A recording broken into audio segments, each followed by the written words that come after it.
Have you ever stood at the door of someone you love, your heart pounding, waiting for a response, but all you're met with is silence? You know they're inside, you know they hear you, but still, they choose to ignore you.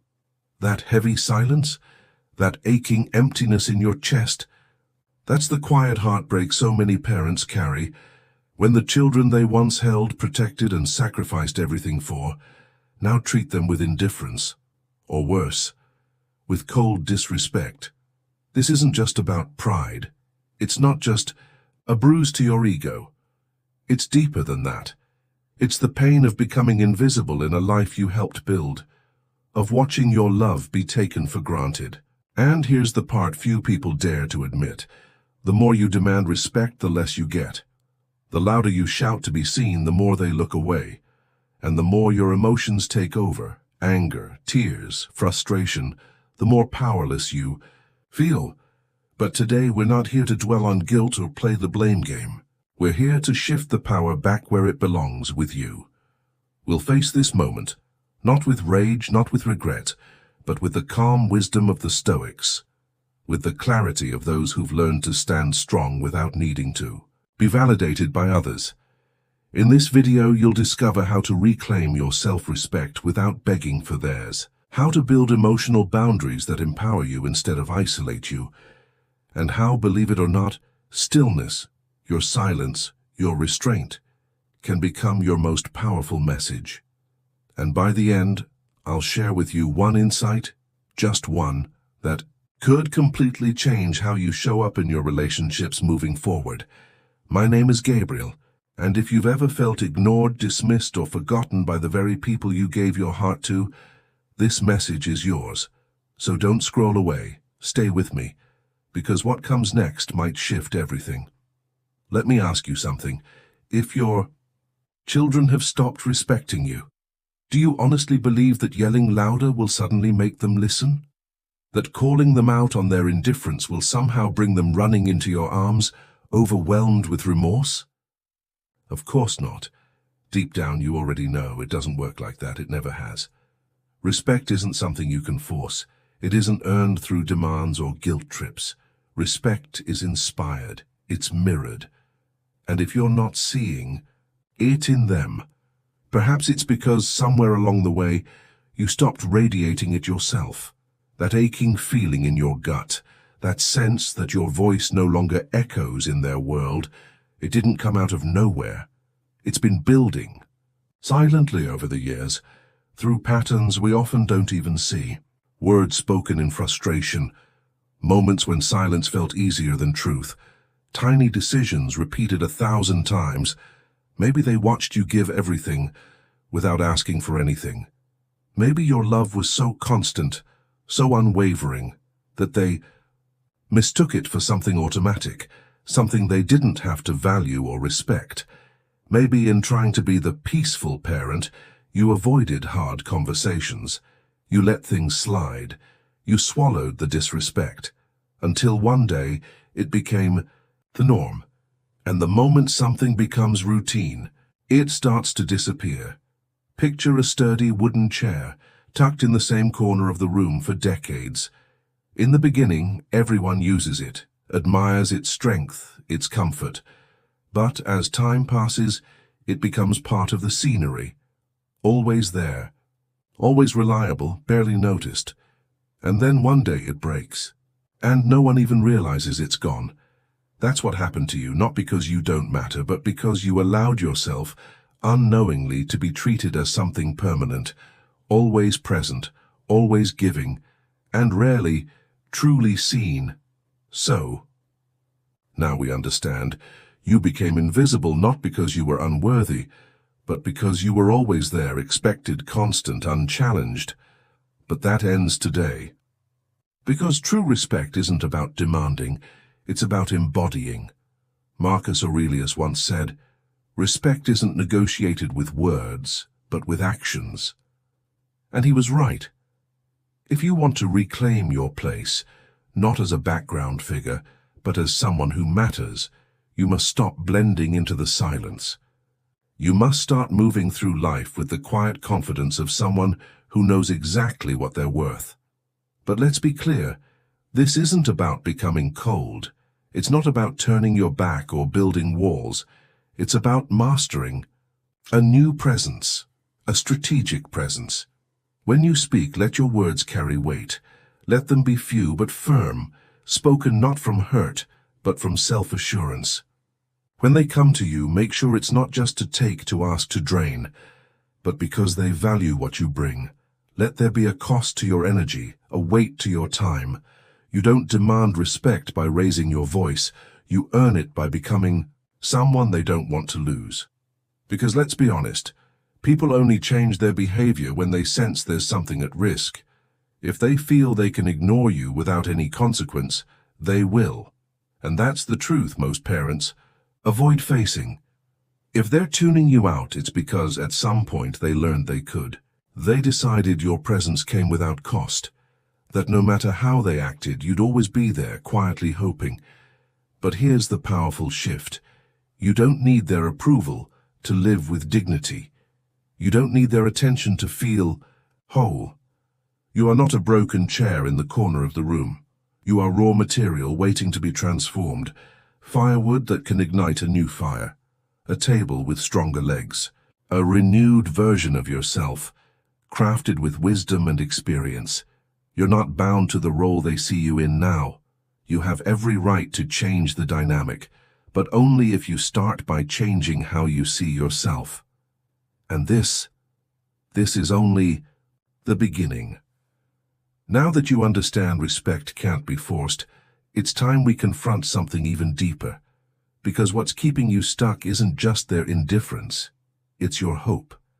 That flicker inside, waiting for them to change, that's what we're going to dismantle next. Let's talk about emotional dependence.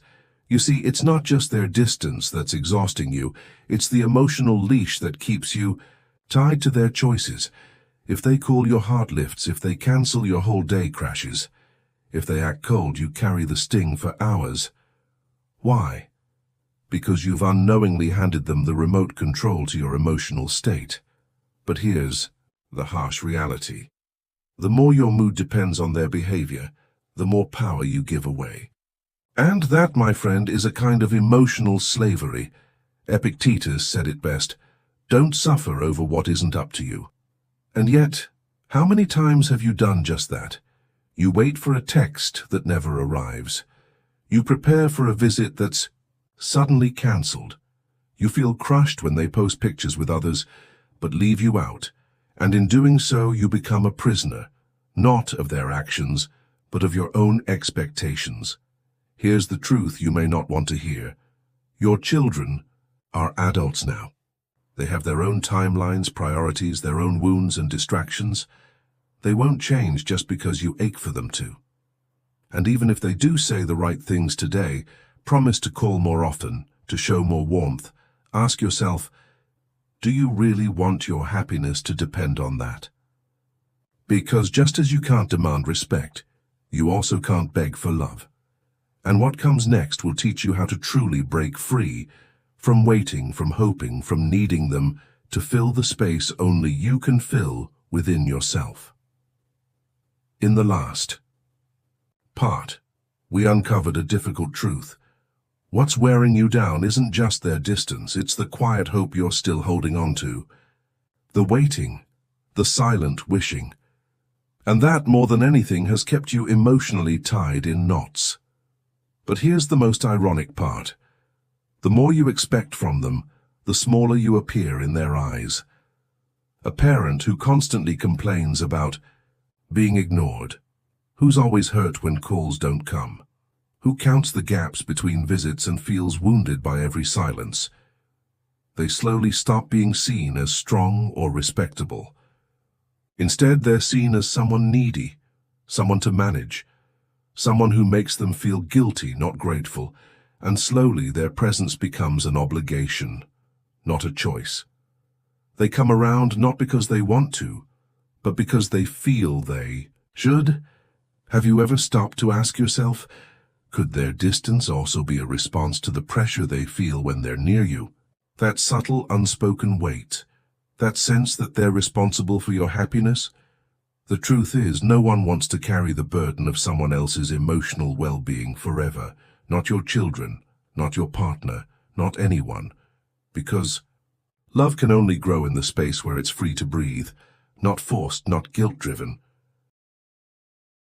But make no mistake, emotional freedom doesn't mean you stop loving them. It doesn't mean cutting them off or turning cold. It simply means you take back your power. It means if they call, you're happy. If they don't, your day still flows with joy and purpose. Your heart remains open, but not dependent. And the moment you reach that inner strength, when they sense that you're fine either way, that's when everything begins to shift. That's when they start coming back, because they admire your peace. Because respect and admiration aren't born from desperation, they're born from balance.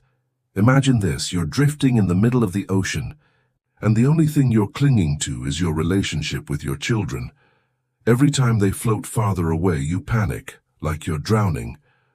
But what if one day you realize you can swim? What if the vast ocean around you isn't punishment, but freedom? You don't need that life raft to stay afloat. You've had the strength to swim all along. And here's the magic. The moment you stop clinging, the moment you start moving with calm confidence, the raft, the relationship you thought you'd lost, starts drifting back to you on its own. What you need now isn't to keep waiting. It's to start living, to build a life that's whole even without their constant presence. There's a world beyond emotional dependence, but you'll never see it until you let go of the belief that your peace depends on what they do or don't do. And that brings us to one of the most difficult but most liberating truths of all. The key isn't in what you say, it's in what you do. If you want their attention, if you want their respect, it won't come from words or emotional pleas. It comes from a quiet, steady transformation, a powerful shift in how you carry yourself, without ever having to explain a thing. And that, my friend, is exactly what we're going to explore in the next part. In the last part, we touched on a powerful truth. Respect cannot be demanded. It must be inspired. And the more emotionally dependent you become on your children, the more you quietly fall into a position of weakness, one that doesn't command respect, only pity. Now we arrive at a turning point, one where everything can change if you have the courage to do this one thing: silence and strategy. That's how a Stoic faces neglect. Look around. We live in a world of instant reactions. People snap at the smallest offense, emotions run wild, and silence, it's practically extinct. But the ancient Stoics, thousands of years ago, already understood something that most people today still haven't learned. Silence is not weakness, it's an art, a razor-sharp strategy. When someone ignores you, when you feel unseen, unappreciated, the worst thing you can do is show how much you need them. Complaining, begging, reaching out again and again, waiting, hoping, pleading. No. What you need to do is the exact opposite. Become someone who cannot be ignored, not because you raise your voice, but because of the calm, composed power you radiate in silence. Think about it. When you react emotionally, when you chase, when you overexpress your need, you hand over your power. But when you stop responding, when you embrace a strategic silence, something begins to shift in the other person's mind. Human psychology is simple. We take for granted what's always there. We start craving what begins to disappear. When you stop chasing, when your presence becomes rare but radiant, they begin to wonder, why the change? Why don't they seem to need me anymore? And that's when the balance of power shifts. Picture this: a king sitting high on his throne. He's used to everyone approaching, bowing, seeking favor. Then one day a loyal servant simply stops showing up. No drama, no accusations, just a quiet exit, with dignity and calm. And for the first time, the king feels something unusual: absence. He starts to question, And suddenly, the one who once held the least power becomes the one who lingers most in his thoughts. That's how strategic detachment works. Not as punishment, not as a manipulation, but as a quiet reclamation of your worth. But here's the warning. This only works if it's real. If you fake detachment, if you pretend you don't care while secretly checking your phone every hour, waiting for a message, it won't work. That energy still bleeds through. You have to reach a state where your peace is no longer tied to a reply, where you can live a full, joyful day, regardless of who checks in or doesn't. Not to hurt them, but to finally set yourself free from the emotional cage you've lived in for far too long. And if this message resonates with you, if it feels like something your soul has been waiting to hear, then I invite you to subscribe to the channel and leave a like so we can continue to walk this healing journey together. We've already explored the powerful lessons of silence and strategy, two keys that unlock the doors to inner peace and personal sovereignty. But the journey doesn't end there, because there's still one invisible prison that holds so many people captive, keeping them from ever truly feeling free. And that prison is guilt. Have you ever heard those quiet, aching questions echo inside your mind? Maybe I was too hard on them when they were little. Did I step away at the wrong time? What if I'm the reason they've grown distant? If so, you're not alone. Guilt is a silent disease. It wears the mask of responsibility, of love, even of conscience. But in reality, it's a hidden mechanism that traps you, not by the hands of others, but by your own. From a young age, we were taught that being a good parent means endless sacrifice, giving everything without expecting anything in return, enduring anything no matter how harsh in the name of love. It sounds noble, but in practice, this message becomes a chain that binds. You begin to believe, if you stand up for respect, you're selfish. If you walk away, you're abandoning your family. If you choose yourself, you're the villain in the story. And so, you stay. Not out of love, but out of guilt. You tolerate the coldness, the indifference, the dismissive attitude. You justify it with thoughts like, well, they have their own lives now, or maybe I deserve this treatment. But the harshest truth is this. Guilt makes you vulnerable to manipulation. Your children, perhaps without even meaning to, may have learned to use that guilt against you. A passing remark like, you weren't there when I needed you. A twisted memory of an old mistake. A cold look when you try to set a boundary. And suddenly, your resolve crumbles.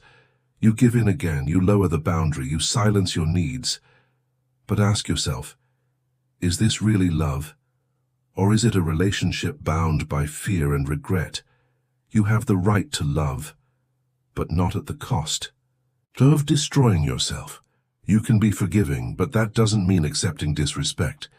And above all, you deserve freedom, even freedom from the weight of the past. Coming up next, I'll share one final lesson, a truth that might forever change the way you deal with coldness and indifference. Stay with me until the end, because what comes next may be exactly what your soul has been longing for. Previously, we talked about how guilt can silently take over your life, keeping you stuck in emotional chains you didn't even realize you were wearing. Now it's time to face an uncomfortable truth. Whoever controls your guilt controls you. And as long as that guilt still lingers, you'll keep playing a role where you're always one step behind, constantly apologizing for the past, constantly giving more than you receive. But let me remind you of something crucial, something too many forget. Perfect parenting doesn't exist, not now, not ever. There's not a mother or father on this planet who hasn't stumbled, said the wrong thing, made the wrong decision, or wished they could go back and do something differently. But every parent, including you, did the best they could with what they had in the moment they were in. And if your children have truly grown, Not just in age, but in maturity. They should be able to see that. If they're adults now and still cling to your old mistakes without acknowledging the years you spent loving, providing, and trying, then the burden is no longer yours to carry. It belongs to them. You can't keep dragging the weight of a guilt that doesn't even belong to you anymore. Remember what Seneca once said, "We suffer more in imagination than in reality." How many sleepless nights, how many tight-chested mornings have you endured, simply because of what you think they feel? It's time to stop measuring your worth by the opinions of people who haven't walked a single step in your shoes. So, ask yourself honestly, were you perfect? No. Did you try? Yes. Do you have the right to live your life, to feel peace, and to stop apologizing for a version of yourself that no longer exists? Absolutely. Because guilt isn't love. It isn't duty. It's not even a form of care.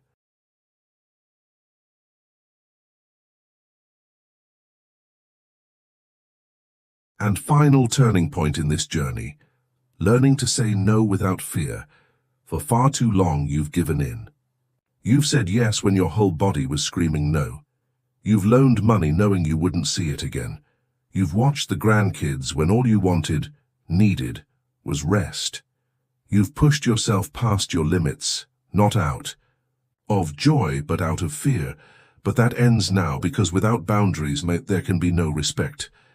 And without respect, there can be no peace. In the next chapter, we'll explore exactly how to say no, and mean it, with clarity, with calm, with confidence. Because real healing begins when you stop living for approval and start living for truth. In the last part, we uncovered a hard truth. If you can't say no, you'll keep living under someone else's rules. Now, let's go even deeper, into the painful cycle so many of us fall into without even realizing it. You've picked up calls that were never about you, only about what you could do for them. You've shown up, helped out, stayed late, lent a hand again and again, always hoping that maybe this time they'd say thank you, that they'd see your effort, that your quiet sacrifices would finally be noticed. But what did you get? In return, more demands, less appreciation, and a heart quietly breaking under the weight of one-sided love. And now, here you are, not feeling cherished, but used, not closer, but more distant. Because instead of building love, what you unintentionally built was dependency. Here's the truth no one wants to hear. Every time you say yes out of fear of being abandoned, dismissed, or unloved, you're telling them that your needs don't matter. You're teaching them, without saying a word, that they can count on you no matter what, even if they ignore you, disrespect you, or only show up when they need something. Your love may be deep, but without boundaries, and it stops being love. It becomes submission. It becomes a kind of quiet self-erasure. A wise parent isn't the one who says yes to everything. It's the one who knows when to say no. Marcus Aurelius said, "True strength lies not in enduring everything, but in knowing when to say no." So ask yourself, how many times have you smiled and said sure while your heart whispered, please stop? How many times have you swallowed your truth just to keep the peace, just to avoid one more argument? This isn't about cutting people off. It's about cutting through the fog and finding your dignity again. Saying no when something drains you isn't rejection. It's self-respect. Think of it like this. A healthy tree stands tall because its roots are deep. It doesn't twist and bend with every gust of wind. But a tree that sways too easily loses its shape, and eventually it can't even stand on its own. That's how you've been living for years, bending to accommodate, shrinking to fit, overextending to stay connected. But in the process, you lost your center, you lost your shape, and ironically, instead of drawing them closer, your constant flexibility made them drift further. Because the truth is, no one respects what collapses too easily. Now picture something. are different. Imagine that the next time they ask for something you can't or don't want to give, you simply say, with calm and clarity, no. Not this time. No anger, no long-winded justification. Just a clear, grounded no. Will they be shocked? Maybe. Will they push back? Possibly. But if you stay firm, if you make it clear that your no is not a maybe in disguise, something will start to shift. They'll see someone who respects their own boundaries, someone who isn't afraid to draw the line, and most of all, someone who doesn't believe that love requires self-sacrifice. That's where true respect begins. Not with shouting, not with distance, but with stillness, with strength, with truth. Don't expect a miracle overnight. This is a process, like rebuilding a muscle that hasn't been used in years. It will take practice, patience, persistence, but you can do it. And the more you do, the more they'll come to see the one thing they overlooked for so long: your worth. In the last part, we talked about rebuilding the muscle of saying no, a quiet yet powerful step toward reclaiming your worth. But like any muscle that's been neglected, it takes time, effort, and a bit of discomfort at first, and that discomfort will come. The first few times you draw a boundary, it'll feel foreign, almost like you're doing something wrong. You might second-guess yourself. You might feel guilty. You might be tempted to go back to the old pattern, the one where you say yes just to keep things smooth. But hold your ground, because every time you set a boundary and don't apologize for it, every time you say no and don't flinch, you reclaim a part of yourself that you thought had disappeared, a version of you who knows they matter. And something else will happen too. When they realize guilt no longer works on you, that manipulation has lost its power, that their habit of taking without giving finally meets a wall, they'll be forced to pause, to rethink, to see you differently. Because here's the truth. Respect isn't begged for, it's earned through the quiet strength of knowing your worth. You don't wait for emotional independence to arrive like a gift. You build it, piece by piece, choice by choice. And boundaries, they're not prisons, they're not punishments, they're doors. Doors that open only to what truly deserves to come in, and shut firmly against what doesn't. So if you feel invisible in someone's life, start by looking at how visible you are to yourself. If you want them to value your presence, you have to stop treating yourself like an afterthought. Because once you begin to respect yourself, really respect yourself, the world slowly follows suit. And that brings us to the real turning point. Setting boundaries is a crucial step, but it's not the final one. Because even with boundaries, if your heart is still orbiting around them, if they're still the center of your emotional universe, then they still hold your power. Let's be honest. The deepest longing inside you is not just to be respected. It's to finally be seen. And so even after learning to say no, some part of you might still be waiting for them to change, waiting for them to notice, waiting for the day they wake up, reach out and finally get it, finally say, I see you now. I understand how much you've meant all along. But that quiet, aching hope, that's the final chain. And now, we've arrived at the sixth truth, maybe the hardest of all. You must build a life that doesn't depend on their presence. Close your eyes for a second. Walk yourself through a regular day. From the moment you open your eyes to the moment you lay your head down, how much of what you do is quietly shaped by them? How many times do you check your phone, scanning for a message that never arrives? How often do you delay your plans, just in case they might include you in theirs? How many moments have you paused your own joy, just waiting? And how many days have you drifted through like a ghost, while their world spun effortlessly on without you? Here's the uncomfortable truth. If your life keeps revolving around their recognition, you'll always be a supporting character in a story where you deserve to be the lead, because people don't cherish what costs them nothing. They don't admire what always waits in silence, And love, and real love, isn't earned through self-abandonment. It's time to reclaim your story, not by demanding their attention, but by proving to yourself you don't need it.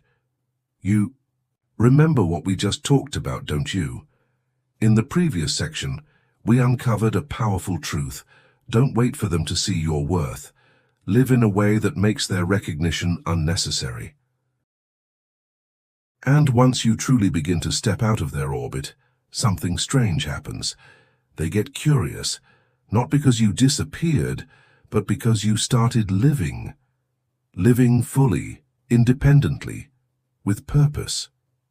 And suddenly, they start to wonder, when did I stop being a part of their life? That's the key. As long as you keep circling around them, they'll never feel the need to discover more about you. But the moment you shift away and begin living for yourself, they can't help but wonder what they're missing. Picture this. There's someone who spends every day lamenting that their children never visit.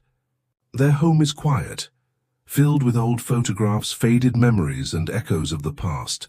They sit in the same chair, trapped in the same thoughts, waiting for a phone call that never comes. They've become a ghost in their own life, existing, but not living. Now imagine someone else, someone who also lives alone but wakes up each morning with purpose. They do things they love, meet kind people, read new books, learn new skills, take care of their body, and allow themselves joy without needing anyone's permission. Now ask yourself, between those two, who earns more respect? Who do you think their children would want to call when they see someone vibrant, fulfilled, and genuinely alive, even without them? The difference isn't luck, it's not circumstance, it's a choice to keep waiting or to start living. I know, it hurts. Letting go of the version of life you once imagined for your family can feel like betrayal. But here's the real question. How much longer will you keep waiting? How many more years will you lose to memories of what was and hopes of what should have been? Because life doesn't pause just because they stopped looking for you. You're the only one who can decide. Will you make the most of the time you have left? Or will you remain shackled to a hope that may never come true? The answer is in your hands.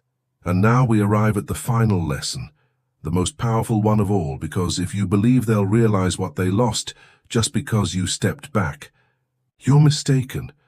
There's only one undeniable way to make them see the value of what they let go of. It's what I call the silent revenge of success, and that is what we'll explore next. If you've already stopped waiting, if you've learned to say no, if you've broken free from guilt and dependency, then congratulations. You've shattered the biggest chain of all. But one final key remains, a secret only those brave enough to truly live will ever unlock. Success doesn't need to be announced. It speaks for itself. In the last part, we uncovered a powerful truth. Your silence, when chosen with purpose, can echo louder than words. But what makes that silence unforgettable? Here's a truth most people will never tell you. There is no stronger way to make someone feel your absence than to show them without saying a single word that you never needed them to shine. Yet, so many make the same mistake. They try to be noticed by playing the victim. They complain. They plead. They use guilt or nostalgia as tools, hoping to stir something in the hearts of those who've grown distant. But that never brings people closer.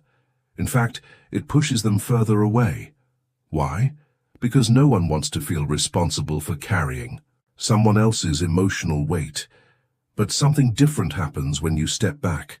Not in anger, not in drama, not with pointed words or emotional fireworks. You just go quiet. You disappear with dignity. You stop chasing, stop explaining, and simply start focusing on yourself.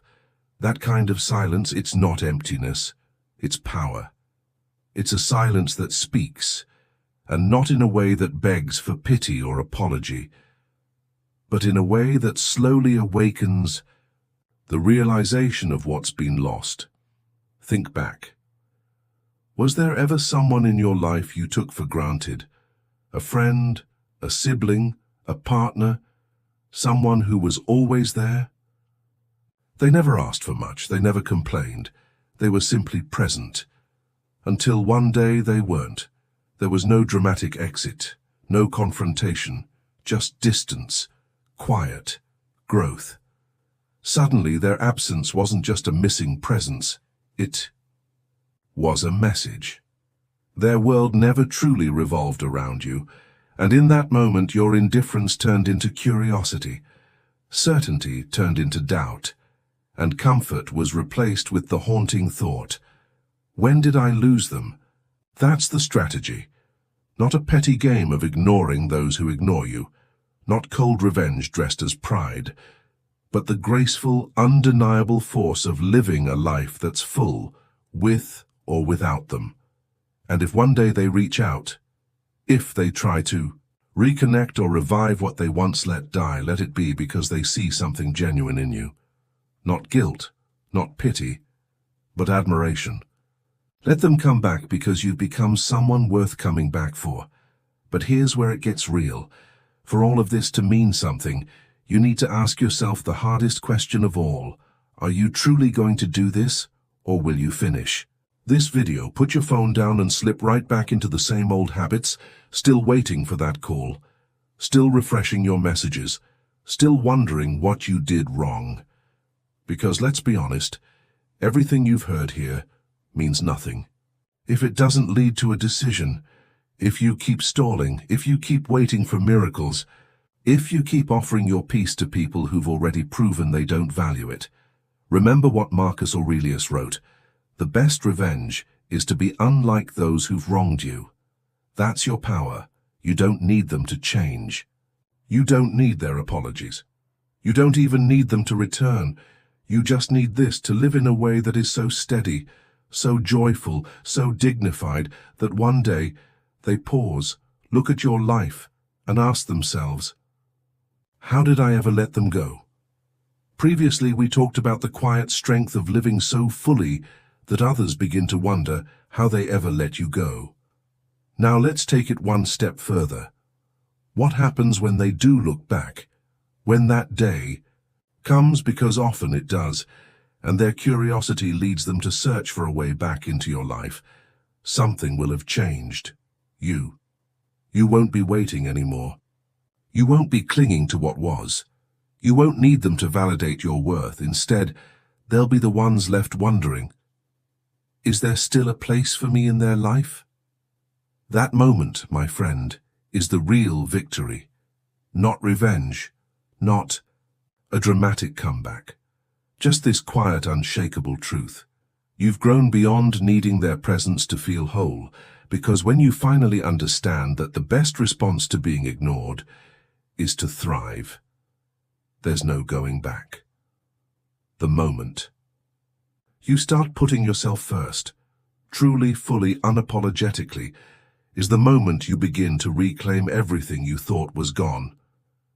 But maybe there's still a small part of you hoping they'll change, hoping they'll come to their senses first, that one day they'll return and everything will fall into place.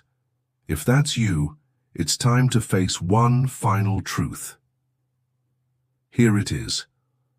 Point number 8. Time will sort everything out.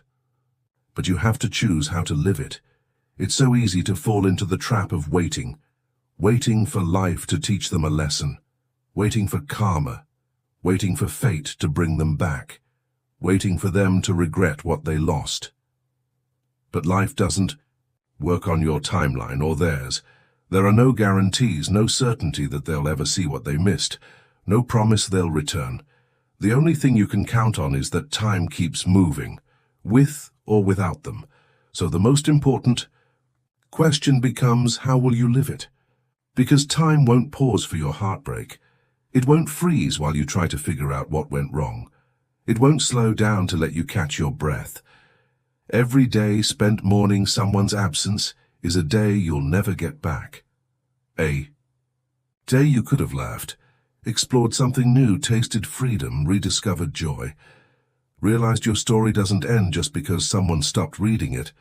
And worst of all, if you keep standing still, quietly waiting, one day you'll wake up and realize you spent years staring at a closed door, and behind you, life kept whispering, "Here's another way forward," but you were too afraid to turn around.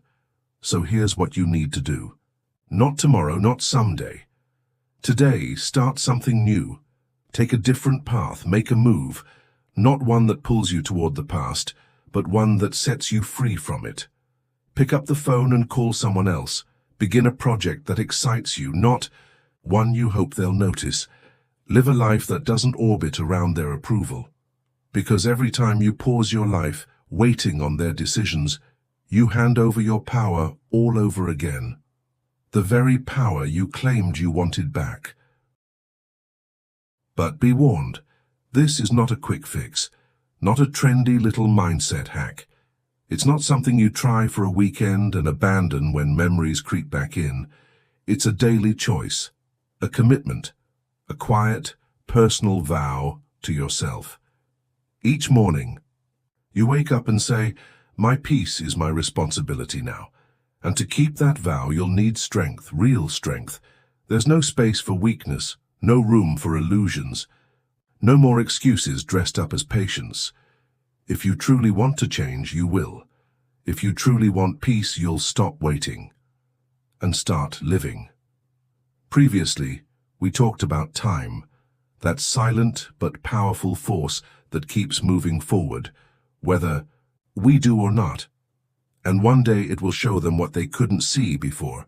But by then, you won't be in the same place. You'll be someone else, someone stronger, someone who no longer waits to be chosen, because by the time they look back, you'll have already moved forward. You won't be waiting there with empty hands and tired eyes. You'll be standing tall, whole, fulfilled, complete. And if they ever return, it won't be because you waited. It'll be because they chose to, on their own. So here's the question that matters now. Are you going to keep wasting your precious time waiting for answers that may never come? Or will you start right now to fill your life with what truly matters, because the clock isn't stopping? It never does. And the choice, like always, is yours. Now, we've come to the 9th truth. And this is where many people fall behind. Because the moment you finally decide to change, the moment you say enough is enough, you'd expect a surge of motivation, right? A wave of clarity, energy, maybe even hope. But no, that's not what shows up first. What shows up is resistance, not from the world, not from others, but from within. It comes disguised in familiar forms.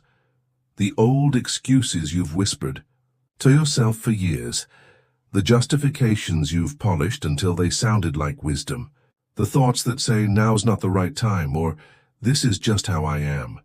And the most dangerous part, you believe them. You accept them as truth. But let's be real. They're not truth. They're not facts. They're just illusions, mental, shackles that keep you tied to a version of life you've long outgrown. And every time you cling to those illusions, you're not just staying still. You're mortgaging your future. You're handing away your time in exchange for nothing. Now let's tackle one of the biggest lies, especially one that creeps in as we age. And I won't sugarcoat it. It's the lie that says, it's too late. It's a belief that digs in deep, whispers cruel things like, your best years are behind you. Why even try? That dream, that's not for you anymore. But pause and ask yourself, too late for what exactly? Too late to try something new. Too late to learn. To fall in love with your own life again when someone convinces themselves that their time has passed. They've already given up without ever stepping into the ring. But it doesn't matter if you're 60, 70, 90. No one ever said life stops as long as your heart is still beating and your soul is still curious. In fact, the time you have left, however much that is, could become the most meaningful part of your journey if you choose to use it bravely. Another roadblock? The fear of being alone. You know the one. You know, that quiet dread that if you start living for yourself, you'll lose connection with your family, you'll be misunderstood, or even worse, you'll end up alone. But here's the truth. It's not the solitude that frightens you most. It's what solitude means. It means finally taking full ownership of your life. No more blaming, no more leaning, no more waiting.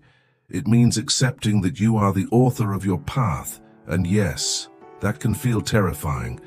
But at the same time, it's liberation. Because loneliness, when reframed, isn't punishment. It's space, it's silence. It's room to rebuild, room to breathe, room to become. And maybe, just maybe, it's in that sacred stillness that you'll finally hear your own voice again. Continuing from the last point about loneliness as liberation, let's dive deeper into what that solitude truly means. It's in those quiet moments, when distractions fade away, that real growth happens. Loneliness is not abandonment. It's not being left out or forgotten. Instead, it's your chance to reclaim autonomy, your power to shape your own life without relying on anyone else. Imagine it like being the architect again, standing in front of a blank blueprint, ready to design your future with clear vision. But if you let the fear of being alone stop you, then you're choosing the comfort of a cage that might offer the illusion of company, yet traps you in a life you never truly wanted. Isn't that a sad exchange? Choosing confinement over freedom, just because it feels safer. And then there's another excuse many hold on to, the excuse of health. I don't have the energy to start over. My condition holds me back. The pain won't let me move forward. Yes, illness and physical pain are real. We can't pretend they don't exist. But so is the incredible power of your mind. I'm not asking you to become a superhero. I'm asking you to refuse letting your body's limits become a perfect excuse to live small, to settle for resignation. There's something deeply tragic about someone who gives up completely, someone who lets an external challenge steal their ability to rewrite their story. Because here's the truth, the real battle isn't fought in muscles or joints. It's fought inside your mind. Your mind is a force far stronger than you've ever imagined. It can rise above pain. It can adapt to new realities. It can find peace, even when your body struggles. So, if you truly want change, don't wait for perfect conditions to begin. Perfection, it doesn't exist. While you wait for your body or your circumstances to get better, time is quietly slipping through your fingers. Remember, these excuses are just a mental game. What makes them dangerous is that they sound reasonable, logical even, but they are invisible chains holding you back. If you keep following them, you're choosing suffering and resignation. The power to change, that power, is in your hands. This is the moment to stop hiding behind excuses as shields. This is the moment to face reality, no matter how harsh, and use it as fuel to make decisions that reshape your future. There are no easy promises here, no quick fixes, but there is one undeniable truth. If you don't act now, you will spend the rest of your days waiting, with a heart full of regret and wondering what could have been. So what more do you need to finally wake up?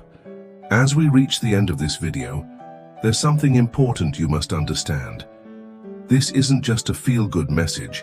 What you've just heard wasn't meant to comfort you. It was meant to challenge you.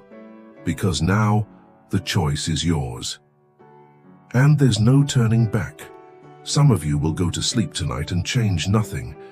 But others, those who've made it all the way here, those brave enough to face what's been hidden, will take control. But don't fool yourself. It won't be easy. We're not here to hand you shortcuts or sugar-coated truths. Real change demands willpower. It demands the strength to face life's reality with the toughness it requires. And that's the only way out of the cycle of suffering where so many remain trapped. If you're still here, if you've made it to the end, I want to acknowledge your courage, You've already taken the first step by listening, by facing the hard truths. Now it's time to keep moving forward, building on everything we've uncovered so far. It's clear that most people simply never summon the courage to face these harsh truths. Many prefer to live in denial, clinging to the hope that somehow, magically, their problems will resolve themselves without effort. But we both know deep down that won't happen. It's far easier to ignore reality, to keep pretending that everything is fine rather than confront the discomfort of change. Yet, here you are, still listening, still present. That means you've already taken the hardest step, the step most never dare to take. Now it's time to honor that step with real commitment. I want you to do something simple but powerful. Leave a comment below. Share one phrase that truly captures what you've learned today. Something that speaks straight to your heart. And tell us where you're watching from. Which corner of the world are you joining this conversation? This is more than just words. This is a promise to yourself, a commitment to your life and your future. And I want to know that it's real for you. My name is Gabriel, and the Stoic Garden exists because the world desperately needs a wake-up call, a call to break free from passivity, to stop waiting for someone else to fix your life. This space was created as a place where, together, we can adopt a stoic, realistic mindset to face life with the seriousness it deserves. Because life, as Stoicism teaches us, is not a random accident. It's an opportunity, a precious chance to transform weakness into strength, pain into growth. This journey is not about empty promises or fleeting motivation. It's about real, consistent actions that place your future firmly back into your own hands. So I warmly invite you to subscribe to this channel, because what you've experienced today is just the beginning. Join a community of like-minded people who have made the firm decision to wake up, to take control, and to live intentionally. If you know someone who needs to hear this message, please share this video with them. Help us spread these words of truth and empowerment. Before you go, I'm leaving 2 more videos on the screen, videos that will deepen your understanding and keep fueling your transformation. Remember, this conversation doesn't end here. Keep seeking, keep questioning, because life moves forward and your change can move with it.